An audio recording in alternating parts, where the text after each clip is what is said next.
Mga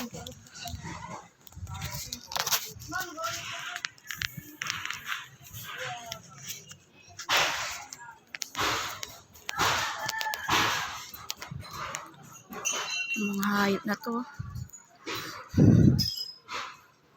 So kaya no, sinaktan ako ng hayop na yan. Tanginang yan ah.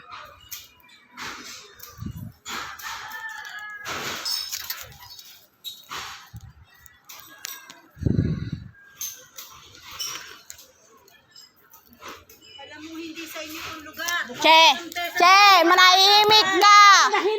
Manahimik ka. Kapala mukha mo. Kala mo panalo ka na? Manahimik ka, tanga. Mas makapal ang mukha mo. Mas makapal ang mukha niyo mag-ina.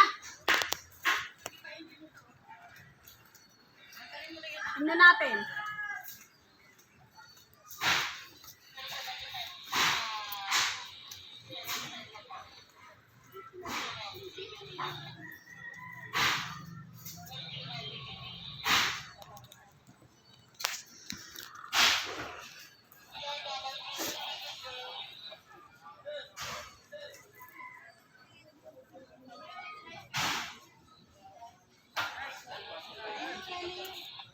Ang laki ng utang nila sa amin. Nasa 10,000. Wala pa nga yata 2,000 yung mga bulok nila. Talaga ba?